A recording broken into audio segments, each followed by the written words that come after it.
सब लोग ध्यान से सुन लो।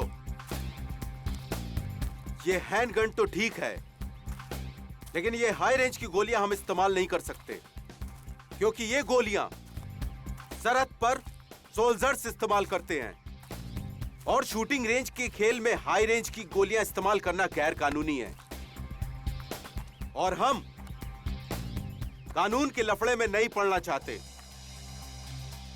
Okay guys, ready? Yes sir. अब आप सभी लोग अपने अपने शूटिंग गॉगल्स और हेडफोन लगाएं।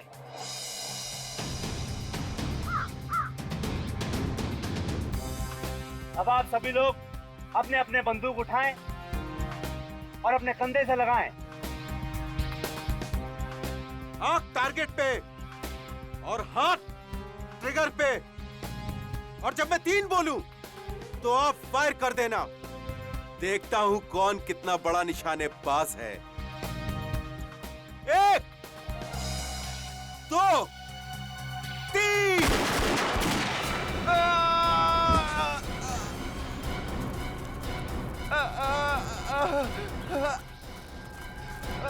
सर रोहित को गोली लगी।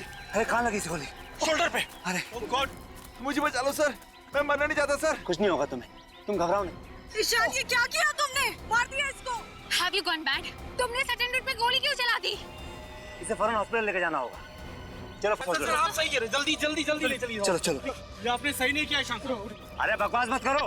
हाँ, इसमें ईशान की गलती नहीं है। सिर्फ तुम लोगों को मालूम था ना यहाँ शूटिंग रेंज में फायरिंग हो रही है, फिर तुम लोग यहाँ क्या कर रहे थे? सर पर इसमें इन लोगों की क्या गलती है? ये लोग तो रेंज से हट के खड़े थे। गलती तो ईशान की है। इसे इतना टेढ़ा निशान क्यों लगाया? हाँ, खुद को स्टेट लेवल का शूटर कहते हो तुम? हर शूटर को यह सिखाया जाता है कि हैंडगन चलाना कितनी जिम्मेदारी का काम है। करेक्ट। और तुम इतने सीनियर शूटर होने के बाद भी इतनी बड़ी जिम्मेदारी कैसे भूल सकते हो? ईशान, तुम तो भगवान से प्रार्थना करना शुरू कर दो, क्योंकि अगर इस अटेंडेंट को कुछ हो जाता है ना तो तुम तो बुरे फंसे। मैं अकेला क्यों फंसूंगा? अरे फंसेगे तो ये भी। अरे दिमाग खराब करके रखा है मेरा। अरे कुछ भी गोली मारती ऊपर से। कौन बोल रहा है? हैं?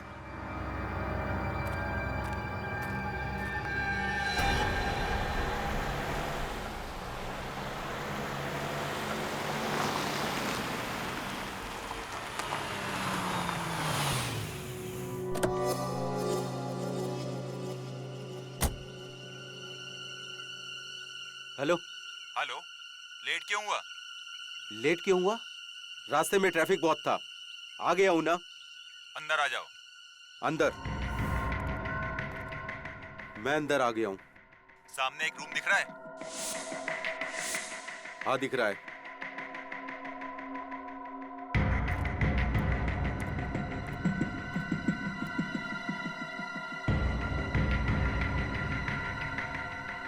बोल अब। सामने टेबल पर एक फोन रखा है। जब तक इसकी घंटी नहीं बजती हिलना नहीं यहाँ से। ए सुन, तू मेरे साथ क्या कठपुतली का गेम खेल रहा है? ए, जितना बोलता हूँ उतना कर। अपना मोबाइल फोन निकाल के रख बाहर।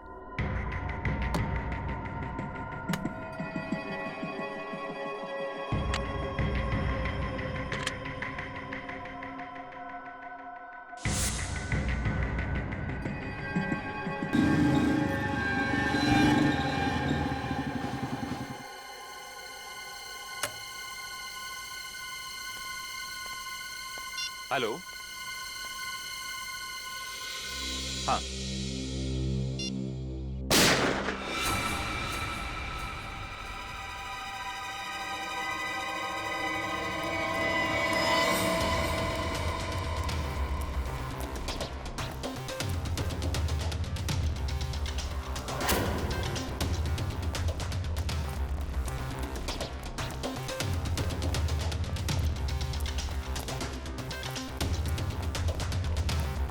ये क्या?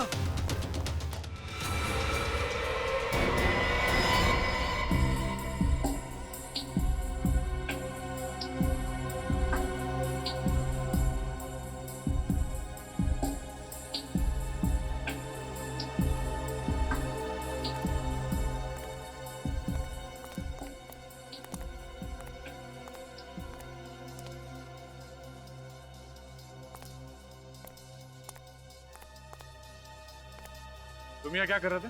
सर मैं तो एक लड़की की मदद कर रहा था। वो बेचारी अपने पति को ढूंढ रही थी और मुझे कहा कि इस मिल के अंदर आके ढूंढो। मैं यहाँ पे आ गया और मुझे आते से यहाँ पर गोली चलने की आवाज सुनाई दी और मैं यहाँ भाग के आ गया। जब तुम यहाँ पे आए थे तो इन दोनों लाशों के अलावा किसी और को भी देखा था? नहीं सर। आप जानते हैं कि ये दोनों कौन है? सर पता नहीं सर। आप इस मिल के मालिक हैं और आप जानते नहीं कि ये दोनों अंदर कैसे आए? हाँ? सर यही तो मैं भी सोच रहा हूँ, इनको मरने के लिए मेरा ही मिल मिला था क्या? खामखा मुझे परेशानी में डाल दिया। और सर ये मिल तो 5 साल से बंद है और यहाँ कोई आता जाता भी नहीं है और ये फ़ोन भी बंद पड़ा हुआ है।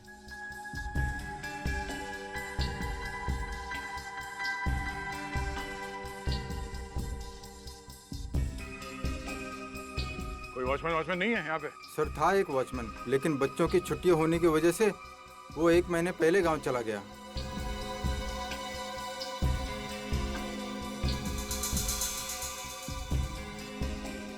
दया, हाँ सर।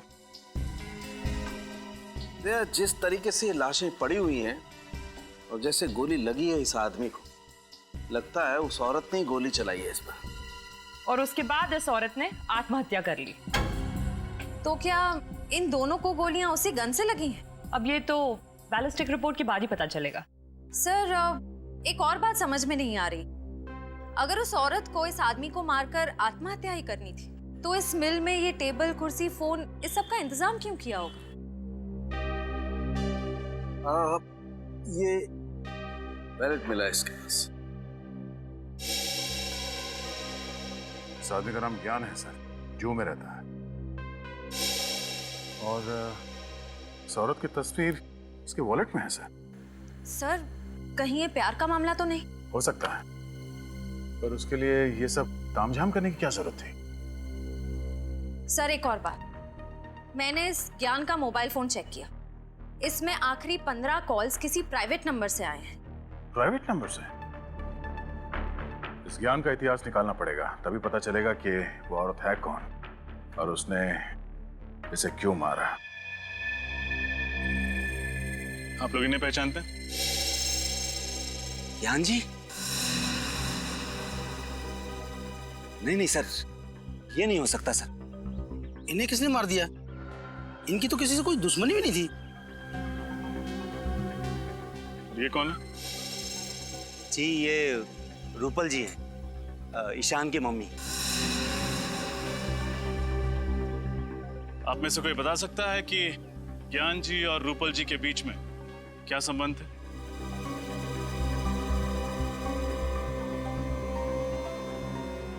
देखिए, हमें शक है कि रूपल जी ने ही ज्ञान जी का खून किया है और फिर खुद को गोली मार के आत्महत्या कर ली। सर रूपल जी और ज्ञान जी की तो सगाई हुई थी और वो दोनों अगले ही महीने शादी करने वाले थे। लेकिन क्या? सर लेकिन ईशान को ये रिश्ता मंजूर नहीं था। ये ईशान का है? जी वो रहा।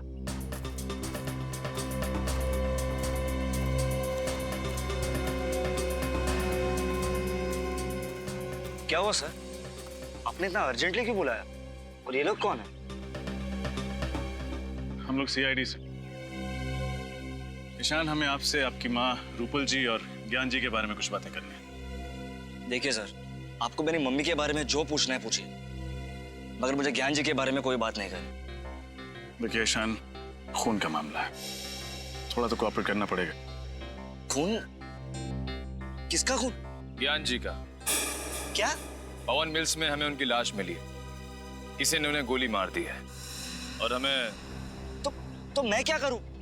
मैं मानता हूं कि मैं उनसे नफरत करता था, पर मैंने उन्हें नहीं मारा। जी नहीं, आपने नहीं, लेकिन आपकी माँ ने उन्हें मारा और उसके बाद उन्होंने आत्महत्या कर ली। क्या? माँ ने आत्महत्या? ये आप क्या कह रहे हैं सर? सर मेरी ईशान, मैं आपका दर्द समझ सकता हूँ। क्या आपको लगता है कि आपकी माँ ने आत्महत्या की होगी? बिल्कुल नहीं सर। सर वो तो कितने खुश थी सर, हमेशा की तरह टाइम पे उठी भी, योगा की और 9 बजे ऑफिस के लिए निकल गई। सर ये नहीं हो सकता सर। संभालिए अपने आप। आपको ज्ञान जी के बारे में जो कुछ भी पता है प्लीज हमें बताइए। मैं आपको बताता हूँ। यहाँ पर एक छोटा सा हादसा हुआ था जिसमें एक अटेंडेंट को हल्की सी चोट लग गई थी। उस अटेंडेंट को जब हॉस्पिटल ले जा रहे थे तब ज्ञान जी को एक फोन आया था। वो फोन सुनते ही ज्ञान जी बहुत घबरा गए थे। नर्वस होकर तुरंत ही यहाँ से चल दिए। गए कहाँ थे आपको पता है? जी नहीं, कहाँ गए इसका पता नहीं चला। कितने बजे गए थे ज्ञान जी यहाँ से? तकरीबन 12 बजे। सर ईशान सर पहले ही चले गए थे, ज्ञान जी से भी पहले। सर रूपल जी ऑफिस गई थी और ज्ञान जी शूटिंग रेंज से निकले। फिर ये लोग पवन मिल्स कैसे पहुंचे? और फिर ज्ञान जी को फोन किसने किया होगा? लेकिन ज्ञान जी को मारने के बाद रूपल जी ने आत्महत्या क्यों कर ली? इन सभी सवालों के जवाब हमें ढूंढने हैं।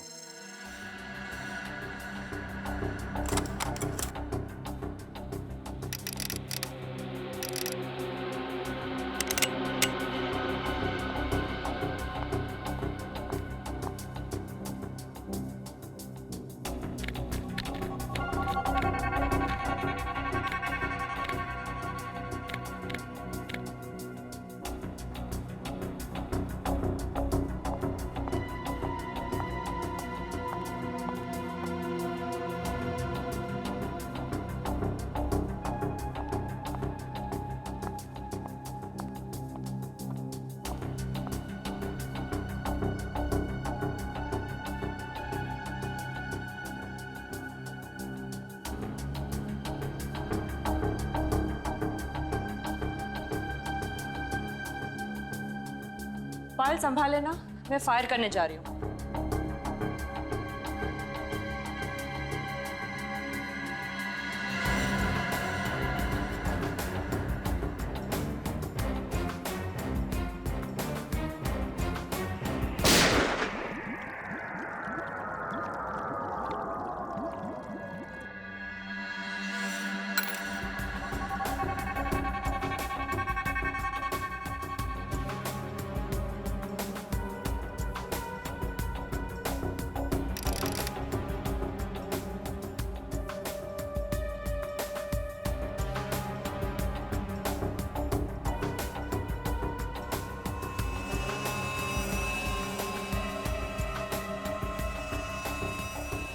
मैम, हाँ ये देखिए 3 घंटे में 3 बार रिपोर्ट निकाली, फिर भी रिजल्ट वही आ रहा है। क्या रहा रिजल्ट? मैम आप खुद चौंक जाएंगी, देखिए तो सही। ये देखिए। अरे ये क्या? जो सोचा था उसका बिल्कुल उल्टा निकला। रूपल की मौत ज्ञान जी की मौत के 6 घंटे पहले हुई है। चेक कर लो अच्छी तरीके से, देखो कुछ मिलता है क्या। तो मुझे ऐसा लगा कि मैडम अपने फार्म हाउस में आराम करने गई होगी, तो अक्सर शनिवार रविवार जाया करती थी। आप उनके ड्राइवर हैं, आपको लेकर नहीं जाती थी क्या? सर जाती थी साहब, लेकिन इस बार पता नहीं। साहब उनकी मौत कैसे हुई? उनके सिर पे गोली लगी है और ज्ञान जी के सीने में। हमें शक है कि उन्होंने आत्महत्या की है। नहीं साहब, वो आत्महत्या क्यों करेंगी? क्या? ये तो पता चल ही जाएगा। आखिरी बार कब देखा आप लोगों ने मैडम को? साहब कल सुबह मैं खुद उन्हें ऑफिस छोड़ने गया था। कितने बजे? सर 9 बजे। 9 बजे। उसके पहले और उसके बाद में क्या क्या हुआ याद करके बताओ। जो चीज तुमको जरूरी नहीं लगे वो भी बताना, सब कुछ डिटेल में। ओके साहब, वो दिन मैडम लेट उठी थी, फिर जल्दी जल्दी तैयार हो गई और बगैर नाश्ता किए ही गाड़ी में जाके बैठ गई। फिर 9 बजे मैं उन्हें ऑफिस लेके गया। फिर मैडम का 10:30 बजे फोन आ गया कि गाड़ी निकालो। फिर मैं उन्हें जंबो मॉल लेके गया। Jumbo mall? सुबह सुबह ऑफिस का काम छोड़ के 10:30 बजे वो मॉल चली गई? साहब मुझे भी बड़ा अजीब सा लगा, क्योंकि वो मुझे अपने साथ लेकर नहीं गई। क्यों? तुम्हें साथ क्यों लेके जाएंगे? पिछले 3 सालों से वो मुझे अपने साथ लेकर जाती थी, उनका सामान उठाने के लिए। अच्छा, मतलब मॉल जाने का कोई प्लान नहीं था उनका, अचानक चली गई वहां पे। सर! सर लगता है रूपाली जी आत्मघाती स्वभाव की थी। ये देखिए, नाइट स्लीप 30 mg, ये नींद की गोली है सर, बहुत पावरफुल। Doctor Kundan, psychotherapist. पिछले 1 साल से दवाई खा रही है।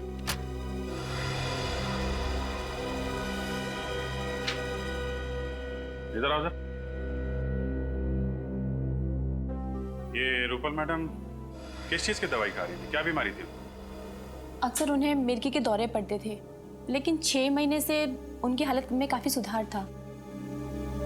सर सही देखिए, रूपल जी के लॉकर में पिस्टल मिली, लाइसेंस के साथ। License pistol? इसका मतलब रूपल जी ने आत्महत्या नहीं की? सर मैं कुछ समझा नहीं। अगर उन्हें आत्महत्या करनी होती तो अपनी पिस्टल से करती ना, या अपने घर में करती। घर से इतनी दूर मिल में जाके आत्महत्या क्यों करेंगे? सर हो सकता है रूपल ज्ञान जी को मारना चाहती थी, इसलिए इतनी दूर मिल में गई। ज्ञान जी को भी मारने के लिए अपनी पिस्टल साथ में लेके जाती विनीत। ये मामला कुछ और ही है। सर आपको किस पे शक है? फिलहाल तो सारी कड़ियां बिखरी हुई हैं। शॉपिंग मॉल, नींद की गोली, डॉक्टर का प्रिस्क्रिप्शन और लाइसेंस्ड गन। इन कड़ियों को जोड़ने पे ही पता चलेगा ज्ञान जी और रूपल जी के साथ क्या हुआ था। सर ज्ञान जी और रूपल जी दोनों टॉक नाउ कंपनी का मोबाइल यूज करते थे और मोबाइल कंपनी के मैपिंग के हिसाब से रूपल जी कल दोपहर 1 बजे जंबो मॉल में थी पंडारा रोड पर, और तब से उनका मोबाइल ऑफ आ रहा है। और ज्ञान जी? सर ज्ञान जी की लोकेशन ये देखिए सर। हाँ, 1 बजे शूटिंग रेंज से निकले और 2:30 बजे पहुंचे पंडारा रोड, और वहां से सीलिंग होते हुए बांद्रा लिंकिंग रोड से जूहू सर्कल पहुंचे 5 बजे, और 5:30 बजे वहां से निकलकर 6:30 बजे पहुंचे पवन मिल। और 6:30 से 6:45 तक ये किसी से फोन पे बात कर रहे थे, किसी प्राइवेट नंबर पे। उसके बाद इनका फोन बंद हो गया। सर क्योंकि उसी दौरान उनकी मौत हो गई थी। मतलब ज्ञान जी और रूपल जी दोनों अलग अलग टाइम पे पंडारा रोड पहुंचे थे। सर ये भी तो हो सकता है कि ज्ञान जी भी जंबो मॉल ही गए हो। हम अगर क्यों और किससे मिलने? और वो आखिरी कॉल किस अनजान शख्स का था जिससे ज्ञान जी ने इतनी लंबी बात की।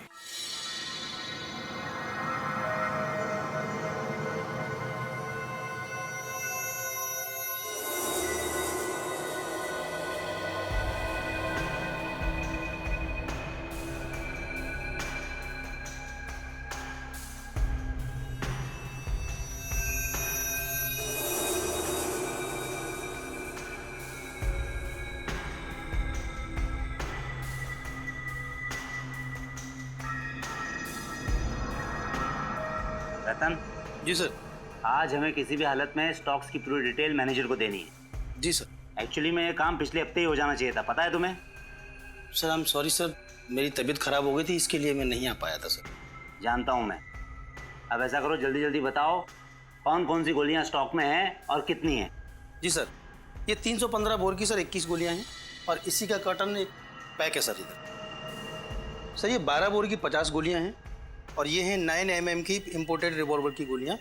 कितनी है? 35। और सर 9 mm पिस्टल की गोलियों का बॉक्स है 2 3। ये क्या? ये बॉक्स तो खुला हुआ है। हाँ सर। तो तुमने ये बात मुझे पहले क्यों नहीं बताई? सर मुझे लगा कि ये बॉक्स आपने खोला होगा। अरे पागल हो गए हो क्या तुम? अगर ये बॉक्स मैंने खोला होता तो क्या मैं तुमसे सवाल करता? और ये क्या? इसमें 6 गोलियां गायब है, कहाँ गई वो 6 गोलियां? सर मुझे नहीं मालूम सर। सर आप मुझ पर शक कर रहे हैं सर। तो फिर क्या करूं? तुम्हारे अलावा और किसकी हिम्मत हो सकती है यहाँ से गोलियां ले जाने की? सर मैं पिछले 5 सालों से यहाँ काम कर रहा हूँ, और सर 5 सालों में एक भी खाली कारतूस इधर से उधर नहीं हुआ। सर ये 6 गोलियां मैं क्यों चुराऊंगा सर? मैंने नहीं की चोरी सर इसकी।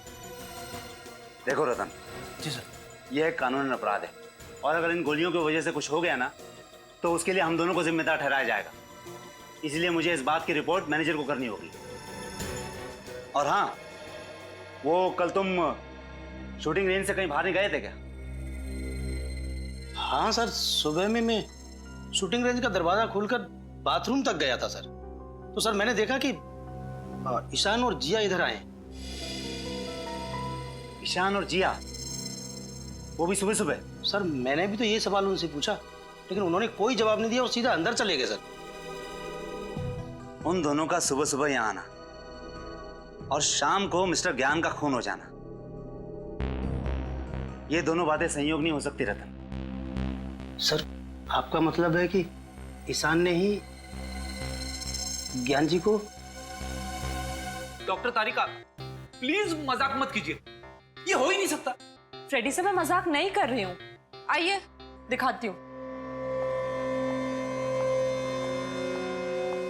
ये देखिए, रूपल की मौत दोपहर को 1 और 2 बजे के बीच हुई थी और ज्ञान जी को शाम को 6 और 7 बजे के बीच मारा गया था, ठीक उसी गन से जो गन हमें रूपल के हाथों से मिली थी। तो मतलब पहले रूपल जी का खून किया गया दोपहर को और उसके बाद ज्ञान जी को मारा गया शाम को और फिर उसी गन को मरी हुई रूपल के हाथों में थमा दिया। मतलब रूपल जी ने आत्महत्या नहीं की है, किसी ने प्लानिंग के साथ खून किया है उसका। हाँ, इस बात को साबित करने के लिए मेरे पास सबूत है। रूपल के पेट में से मुझे अजीनोमोटो, सोया सॉस और विनेगर के कुछ अंश मिले। डॉक्टर तारिका, ये सारी चीजें तो चाइनीज खाने में होती है ना? हाँ फ्रेडी सर, रूपल ने मरने से पहले चाइनीज खाना खाया था और इसके पेट में से मुझे भारी मात्रा में सिपोक्सिन मिला है, जो नींद की दवाई बनाने में इस्तेमाल किया जाता है। मतलब इन्होंने नींद की गोली ली थी?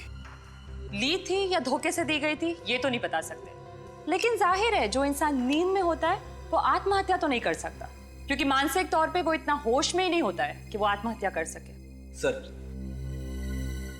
जहां पर रूपल जी ने चाइनीज खाना खाया था वो नींद की गोलियां शायद वहीं पे दी गई होगी। हो सकता है फ्रेडी, दया सर को इन्फॉर्म कर देता हूँ। हेलो दया सर। सर हम एक चाइनीज रेस्टोरेंट में तो पूछ चुके हैं, वहाँ किसी ने रूपल जी को नहीं पहचाना। देखते हैं शायद यहाँ कोई पहचान ले। ध्यान रखना आगे जैसे कोई गलती नहीं होनी चाहिए। जी साहब। Sir table for couple sir. नहीं, हम लोग खाना खाने नहीं आए, कुछ सवाल पूछने हैं। सवाल? कैसा सवाल? देखिए हम लोग सीआईडी से हैं। Sorry sir. आप सॉरी क्यों बोल रहे हैं? हमें थैंक यू बोलने का मौका दीजिए। अच्छा ये बताइए कि परसों दोपहर को एक आदमी और एक औरत यहाँ खाना खाने के लिए आए थे और उसी दिन उनका खून कर दिया। श्रेया? खून? जी। ये दो। शैलेश। हाँ सर बोलिए। कल ये दोनों हमारे रेस्टोरेंट में आए थे ना? अरे ये औरत जिसने शेजवान फ्राइड राइस और मंचूरियन ग्रेवी का ऑर्डर दिया था और खाते खाते उनको चक्कर भी आया था, खुद भी गिर गई थी और प्लेट भी नीचे गिरा थी। हाँ सर, इसी की वजह से तो आपने रसोइया को डांटा भी था। साथ में आदमी भी था ये? नहीं साहब, आदमी ये नहीं था, आदमी और कोई था। 30-32 साल उम्र होगी और पढ़ा लिखा लग रहा था। वो दोनों कितने बजे आए थे? करीब 12 बजे। दोनों खाना खा रहे थे कि अचानक मैडम बेहोश होकर गिर गई। हम सब बहुत घबरा गए, लेकिन वो आदमी बिल चुकाकर फटाफट मैडम को लेकर निकल गए यहाँ से। मतलब औरत जानबूझ के बेहोश नहीं हुई है, नींद की दवाई दी गई थी उसे। पेमेंट कैसे किया इन लोगों ने? क्रेडिट कार्ड से सर। क्रेडिट कार्ड से? क्रेडिट कार्ड की डिटेल चाहिए हमें जल्दी। ये गोली आप लोगों में से कोई पहचानता? यह है बैलिस्टिक रिपोर्ट। जो 6 गोलियां शूटिंग रेंज से गायब हुई हैं, ये उनसे मैच करती है।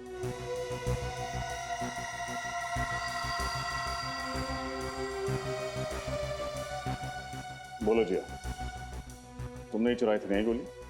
सर आप ये क्या कह रहे हैं? मैंने कोई चोरी नहीं की है। झूठ मत बोलो, कल सुबह सुबह ईशान के साथ तुम ही आई थी ना यहाँ? हाँ सर, ये बात सच है कि कल मैं और ईशान सुबह सुबह जल्दी पहुंच गए थे, लेकिन इसका मतलब ये तो नहीं कि मैंने कोई चोरी की हो। इनफैक्ट मैं तो अपनी जगह से हिली तक भी नहीं थी। बट यस, ईशान लगभग 15 मिनट के लिए कहीं गायब हो गया था, है ना ईशान? नहीं, मैंने किसी को नहीं मारा। भागने की कोशिश भी मत कर। तुम्हारी भलाई इसी में है कि सब कुछ सच सच बता दो। सर ये सच है कि 6 गोलियां मैंने ही चुराई थी, क्योंकि मैं ज्ञान सर से नफरत करता था और नहीं चाहता था कि वो मेरी माँ से शादी करे। इसलिए तुमने उन्हें मार दिया? नहीं, मैंने उन्हें नहीं मारा। ज्ञान सर को मारने के इरादे से मैंने गन में चुराई हुई 6 गोलियां डाली थी और उनका पीछा करते करते मैं पंडारा रोड के जम्बो मॉल तक भी पहुंच गया था, लेकिन मेरी गाड़ी अचानक एक भिखारी से टकरा गई, इसलिए उसे देखने के बहाने मैं बाहर उतरा। लेकिन जब मैं वापस गाड़ी में आया तो मैंने देखा कि मेरी गन सीट पे से गायब थी। वो गन जो तुम्हारी गाड़ी से चोरी हुई किस कंपनी की थी? ग्रे मेटल कंपनी की थी, 9mm बोर की थी। यही है वो पिस्टल? हाँ सर, यही गन थी। यही गन तो रूपल जी के हाथ में मिली थी। झूठ बोल रहा है सर ये। खून करने के बाद ये गन इसी ने वहां रखी थी और ये भिखारी वाली कहानी भी रची हुई है। ईशान, जब तक ये केस सॉल्व नहीं हो जाता तुम हमारी हिरासत में रहोगे, समझे? डॉक्टर कुंदन है क्लिनिक में? डॉक्टर कुंदन तो आज नहीं है। यही उम्मीद थी। कहाँ है इस वक्त? सीआईडी? क्या किया है डॉक्टर कुंदन ने? कल दोपहर 12:30 बजे पंडारा रोड के जंबो मॉल में एक चाइनीज रेस्टोरेंट में रूपल जी के साथ खाना खा रहे थे। सर, रूपल जी तो उनकी पेशेंट है और अगर उनके साथ खाना खाया भी है तो क्या हुआ? क्योंकि खाना खाने के 1 घंटे बाद रूपल जी की मौत हो गई। क्या? तुमने आखिरी बार डॉक्टर कुंदन को कब देखा था?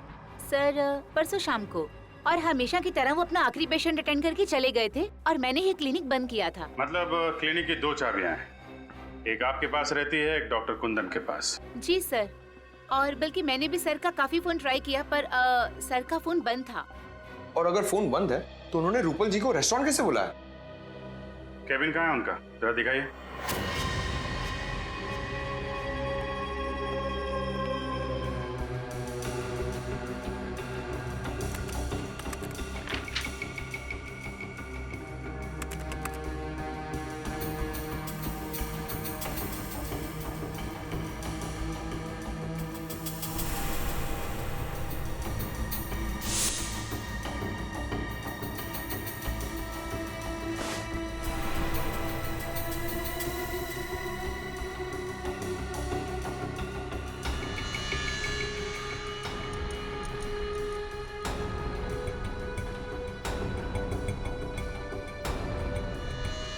ये खून से सने हुए बाल क्या कर रहे हैं यहाँ पे?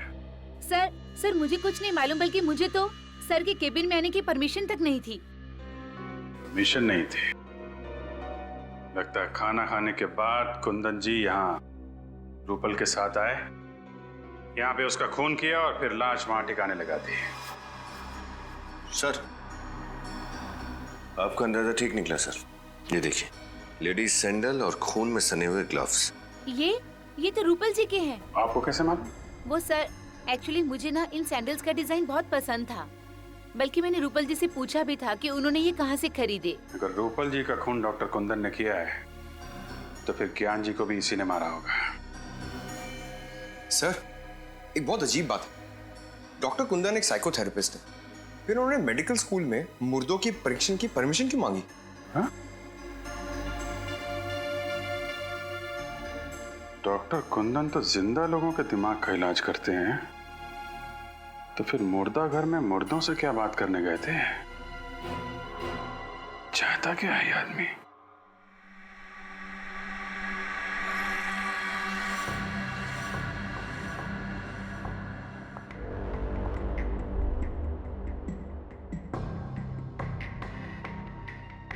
और डॉक्टर तारिका, कौन सी नई बात पता चली? सचिन, मैं ये बताना चाहती हूँ कि ज्ञान जी का खून जिसने भी किया है, मगर गोली उतनी ही दूरी से चलाई गई है जहां पर रूपल बैठी थी मरी हुई। ये कैसे बता सकती हैं आप? ट्रेजेक्टरी टेस्ट के द्वारा। आइए सर, ये देखिए, गोली यहां से चली और यहां से बाहर निकली। डमी के अंदर जो होल है उसकी गोलाई भी उतनी ही बनाई गई है जितनी कि उस गोली की थी, 0.9 mm। अब मान लीजिए मैं रूपल हूं। रेडी सर, जरा प्लीज लाइट ऑफ करेंगे? यस। जब रूपल हमें मिली मरी हुई तब उसके हाथ में गन इस तरह से थी। अब ये लेजर ये साबित करेगा कि जब ज्ञान जी पर गोली चली तब खूनी कितनी दूरी पे था और गोली किस एंगल से चली। ऐसा हुआ था सब कुछ। रेडी सर, जरा लाइट्स ऑन करेंगे प्लीज। यस। एक बात समझ में नहीं आ रही। माना कि रूपल जी के हाथों में गन पाउडर लगा हुआ था, लेकिन जब ज्ञान जी की मौत हुई उससे पहले ही रूपल मर चुकी थी। तो फिर रूपल ने गोली चलाई तो चलाई कैसे? सर अगर ज्ञान जी को सामने से गोली मारी है तो फिर उन्होंने खूनी को देखा कैसे नहीं? और तो और उन्होंने अपने आप को बचाने की कोशिश कैसे नहीं की? रेडी, कुछ तो ऐसा है जो हम लोग देख नहीं पा रहे, क्योंकि दुनिया का कौन सा ऐसा आदमी होगा जो मौत को सामने से आता देख अपने आप को बचाना नहीं चाहेगा। आप सब लोग मेडिकल स्टूडेंट्स हैं, इसलिए रिगर मॉर्टिस की थ्योरी के बारे में तो आप सब लोगों को बहुत अच्छी तरह पता है।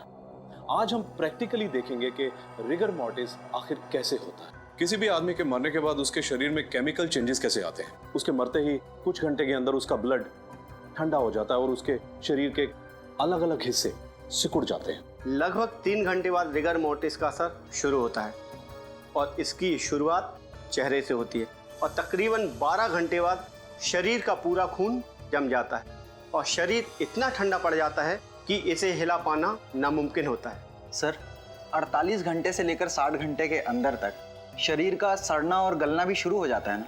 करेक्ट, लेकिन इतने घंटे तक हम वेट नहीं कर सकते। हम लाश की वीडियो रिकॉर्डिंग करते हैं ताकि उसे बाद में देखा जा सके कि उस लाश पे उस रिगर मॉर्टिस का कितना असर हुआ। एक्सक्यूज मी सर, आपसे कोई मिलने आया है। ओके, एक्सक्यूज मी, मुझे कोई मिलने आया है। Hello Ferguson. Okay, hi, how are you? कैसे हैं आप? मैं अच्छा हूँ, आप कैसे? या आई एम गुड। आप किसी परमिशन लेटर के बारे में जानना चाहते थे? हाँ, वो doctor Aarav, psychotherapist doctor Kundan ने इस लेटर के जरिए आपसे गुजारिश की थी कि वो यहाँ आकर देखना चाहते हैं कि मर जाने के बाद आदमी के शरीर में क्या क्या बदलाव आते हैं। Doctor Kundan, human psychology doctor, मैं जानता हूँ उन्हें। इन्होंने परमिशन ली थी लेकिन अपने लिए नहीं, किसी और के लिए। क्या कोई और आया था यहाँ पे राइगर मॉर्टिस की जानकारी हासिल करने के लिए? हाँ, एक लड़की थी, मेडिकल स्टूडेंट थी, 1 महीने में कई बार आती थी वो, और राइगर मॉर्टिस का लाशों के ऊपर क्या इफेक्ट होता है उसे देखती थी। उसके बाद अपने नोट्स बनाती थी। उसके बाद हम लोग जो सारा दिन रिकॉर्डिंग करते हैं शाम को उसे भी लेके जाती थी। लेकिन इतनी टैलेंटेड और इतनी लगन वाली लड़की मैंने पहले कभी नहीं देखी। आई विश के वो बहुत बड़ी डॉक्टर बनेगी। और इस लड़की को डॉक्टर कुंदन ने भेजा था? जी। आपको उस लड़की का नाम याद है? इसका नाम जिया, जिया था उसका नाम। जिया? सर कहीं ये वही जिया तो नहीं जिसने ईशान के खिलाफ गवाही दी थी? सर मेरे पास उसका नंबर है, ये देखिए। मैंने भी जिया को कई दफा कॉल किया, ये उसका नंबर। तो नंबर मैच करना। रिगर मोर्टिस का असर धीरे धीरे शरीर के निचले भाग पर भी होने लगेगा। सर ये वही जिया है। ये वही जिया है। डॉक्टर कुंदन ने रूपल को मारने से पहले जिया को यहाँ पे राइगर मॉर्टिस की जानकारी हासिल करने के लिए भेजा, लेकिन क्यों? दया, तुम्हारे इस क्यों का जवाब है मेरे पास। जवाब है?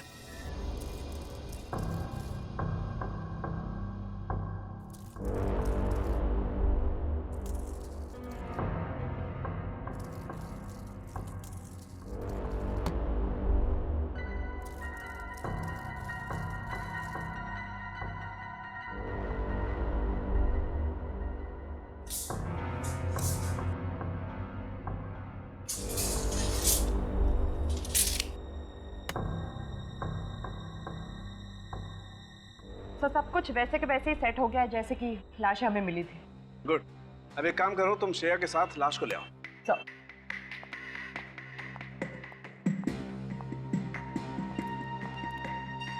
डॉक्टर साहब, यहाँ पे पुतला, बाहर उस लड़की की लाश, अब यहाँ पर क्राइम सीन को रिकंस्ट्रक्ट करने की कोशिश कर रहे हैं क्या? हाँ दया, बिल्कुल वही कर रहा हूँ।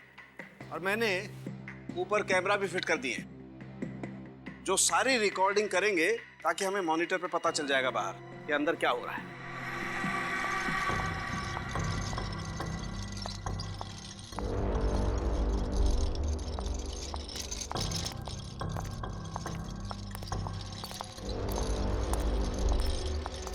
सालों के सर, इस औरत की लाश का क्या करेंगे आप? अभी पता चल जाएगा श्रेया। तुम एक काम करो, इस लाश को उस कुर्सी पर ठीक वैसे ही बैठा दो जैसे रूपल की लाश मिली थी। ओके। और जल्दी करो, इसे मरे हुए 2 घंटे 45 मिनट हो चुके हैं। 15 मिनट में रायगर मोल्ट्री सेट हो जाएगा। Quick, fast. Okay. Good.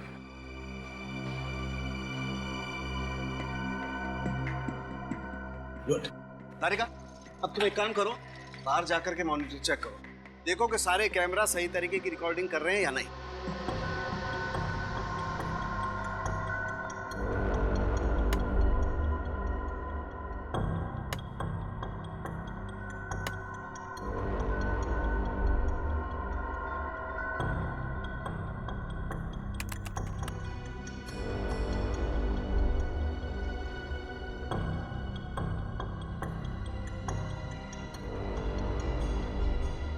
Shreya, एक काम करो, इसके हाथ में वो गन वैसे ही पकड़ा दो जैसे रूपल के हाथ में थी। क्विक। सर। और ध्यान से श्रेया, गन में गोलियां भरी हुई हैं।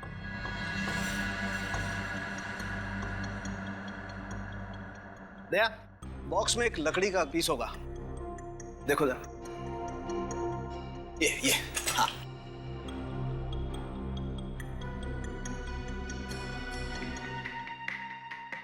दया, लाश में रायगर मोर्टिस सेट होना शुरू हो गया। अच्छा, तो सर मॉनिटर रूम में चल के देखते हैं आपकी मेहनत क्या रंग दिखाती है। चलो। दया, जैसे जैसे रायगर मोर्टिस लाश के चेहरे से उसके हाथों पर आता जाएगा, वैसे वैसे खूनी का चेहरा आईने की तरह साफ होता जाएगा। सर, जब ज्ञान जी को गोली लगी थी उस वक्त रूपल जी की मौत को करीब 6 घंटे हो चुके थे, तो क्या हमें और 3 घंटे इंतजार करना पड़ेगा? इंतजार तो करना पड़ेगा दया, खूनी के दिमाग को परखना है तो थोड़ा इंतजार तो करना पड़ेगा। क्या सोच रहे हैं सर? श्रेया, अगर ये खून पहले से प्लान था तो हो सकता है कि चिंटू को यहाँ पे जानबूझ के भेजा गया हो। चिंटू का यहाँ पे आके लाश देखना भी प्लान हो, क्योंकि अगर चिंटू यहाँ पर नहीं आता तो हमें पता नहीं चलता इस लाश के बारे में। हो सकता है सर, लेकिन चिंटू कह रहा था कि उसे यहाँ किसी औरत ने भेजा था। हो सकता है खूनी कोई औरत ही है। इस केस में 2 औरत है, एक ये रूपल जो मर चुकी है और दूसरी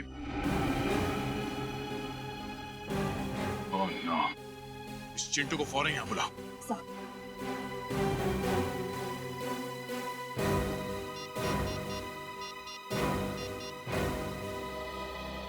चिंटू, इंस्पेक्टर श्रेया बोल रही हूँ सीआईडी से। देखो, तुम जल्द से जल्द पवन मिल्स में आ जाओ। ठीक है।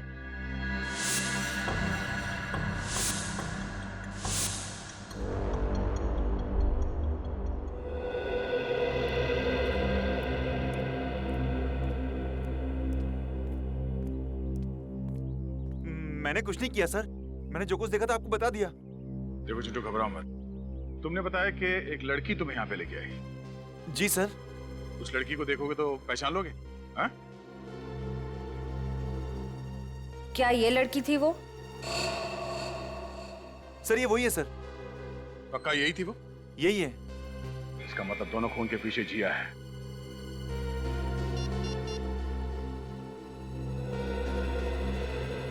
रजत, फौरन जिया के घर जाओ, उसे अरेस्ट कर लो। अब वही बताएगी कि यहाँ इस फैक्ट्री में हुआ क्या था।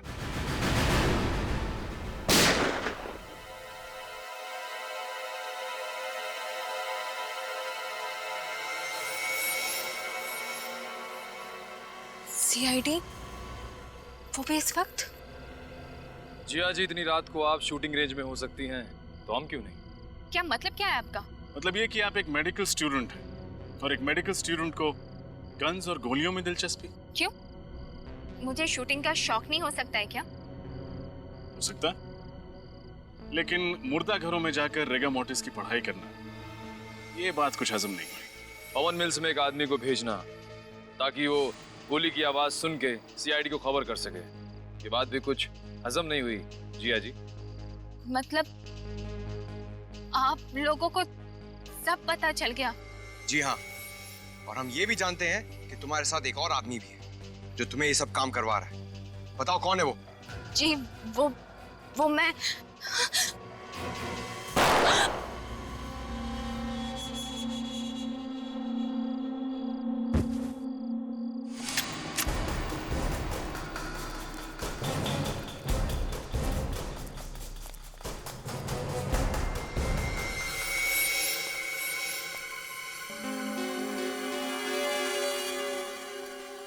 हाथ से निकल गया। हाथ से निकल गया, लेकिन सीआईडी के शिकंजे से नहीं निकल पाएगा। ये देख।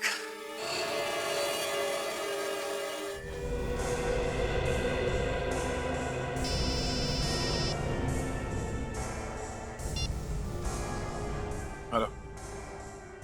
हाँ क्या? ठीक है, तुम उस गन को संभाल के रखना, वो गन ही हमें खूनी तक पहुंचाएगी। ओके।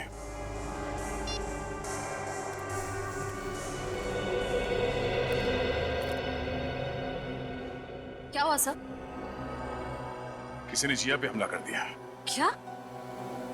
यानी खूनी कोई और ही है? हाँ डॉक्टर साहब, और कितना वक्त लगेगा? बस 5 मिनट दया। 5 मिनट के अंदर ये रायगर मोर्टिस इसके हाथों पे सेट होना शुरू हो जाएगा बस।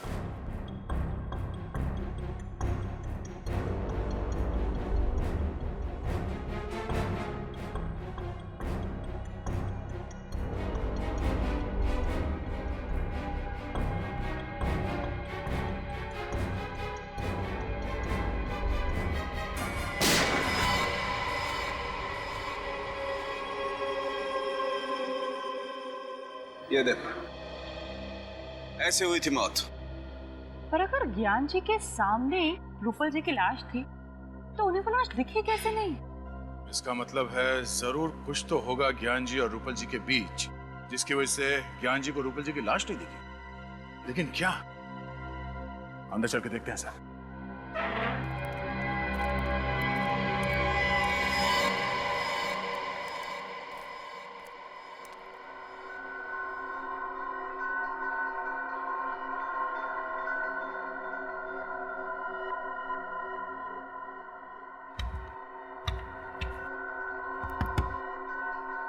तो ये देखिए, बॉक्स पिलर क्या है क्या इसमें?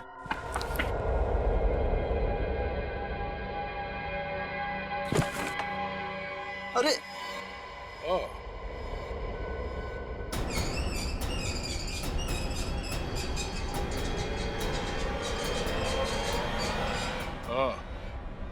तो ये है वो राज जिसकी वजह से ज्ञान जी के सामने बैठी हुई मौत उन्हें नजर नहीं आई। ये पर्दा देखो दया, ये छेद देख रहे हो पर्दे पे? पर्दे पर ये छेद गोली लगने की वजह से हुआ है। ये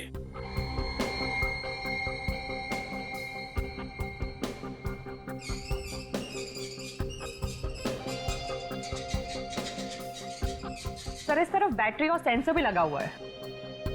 बैटरी और सेंसर?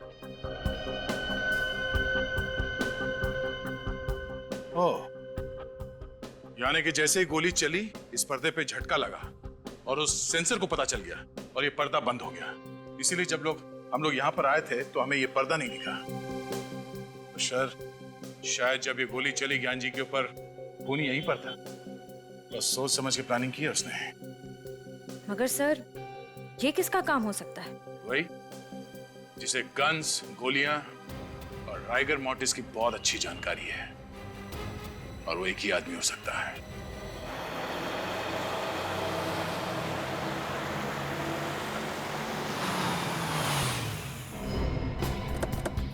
गुड मायरा, मैंने तुम्हें कितनी बार समझाया, राइफल हमेशा कंधे के लाइन में होनी चाहिए। ऐसे, बिल्कुल ऐसे। Okay sir. Okay okay. अब गोली बिल्कुल निशाने पे लगेगी। मायरा, अनिकेत सर जो सिखा रहे हैं वो ध्यान से नहीं सीखोगी तो जिसने रूपल जी का और ज्ञान जी का खून किया उसके जैसा शार्प शूटर कैसे बनोगे? अरे सर, ये किसी का खून तो क्या, अंधेरे में किसी को जख्मी भी नहीं कर सकती है। सर जिया ठीक तो है ना? जिंदा है, लेकिन अफसोस की बात यह है कि खूनी अभी भी पकड़ा नहीं गया। सर तो फिर आप लोग खूनी को पकड़ते क्यों नहीं? आप जानते हैं खूनी कौन है? खूनी को मैं नहीं तो सर। मगर हम जानते हैं कि खूनी इसी शूटिंग रेंज में। आप हम लोगों पे शक कर रहे हैं? शक ही नहीं, पूरा यकीन है कि खूनी आप ही में से कोई एक है। कौन है वो? पहले आप ये बताइए कि शूटिंग रेंज में बिना चेकिंग के गोली या गन लाना या ले जाना मुमकिन है? नहीं, बिल्कुल नहीं, क्योंकि हमारी सिक्योरिटी बहुत चुस्त है। बिल्कुल सही कहा आपने। अब जरा ये देखिए, ये वही गन है जिससे जिया पर हमला हुआ था। क्या इस तरह की गन आपके शूटिंग रेंज में इस्तेमाल होती है? नहीं सर, इस तरह की गन तो हमारे यहाँ पर इस्तेमाल नहीं होती। तो फिर ये गन शूटिंग रेंज के अंदर आई कैसे? अच्छा, आप ये बताएंगे कि यहाँ पे कोई ऐसा आदमी है जिसकी इस शूटिंग रेंज में आते वक्त सिक्योरिटी जांच नहीं होती है? हाँ सर, एक तो ज्ञान जी और दूसरे अनिकेत सर। जब जिया पर हमला हुआ तब ज्ञान जी तो जिंदा थे नहीं, तो बचे सिर्फ अनिकेत सर।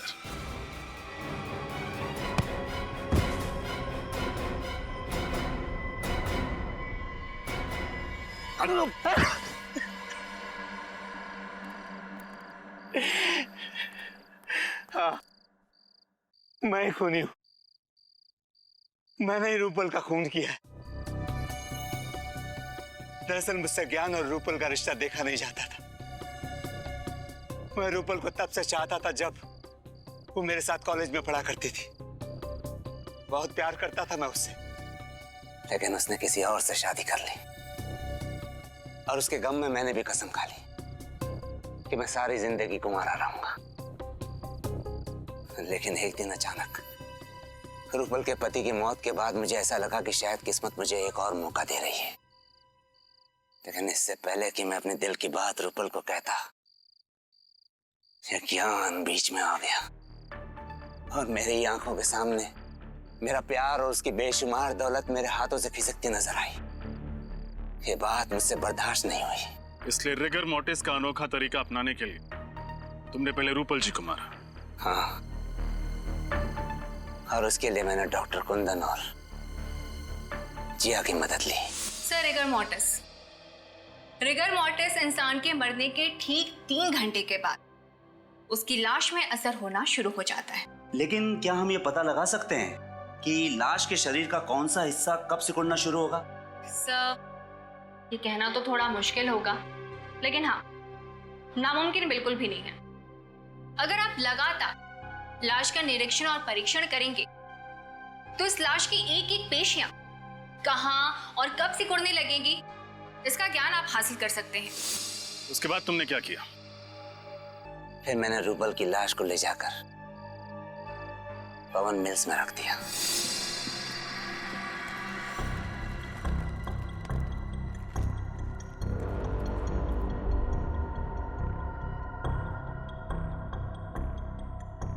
मेरा काम तो हो गया, अब तुम्हारी बारी।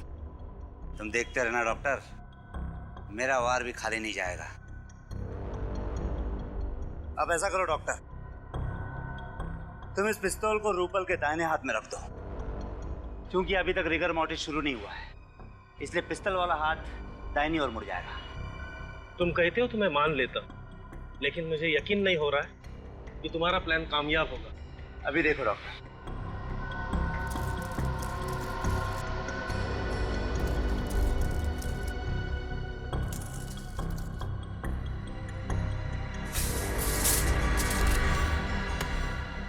देखा डॉक्टर, जब अकल, हुनर और कोशिश ये तीनों एक ही जगह जमा हो जाती है ना, तो वहां पे सिर्फ एक ही चीज मिलती है, कामयाबी।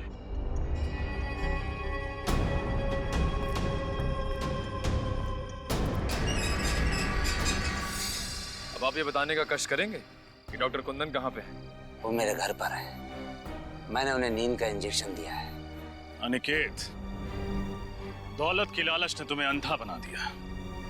2-2 खून कर डाले तुमने, इसकी तुम्हें एक ही सजा मिलेगी, फांसी। For more updates, subscribe to our channel, click the show links and enjoy watching the videos.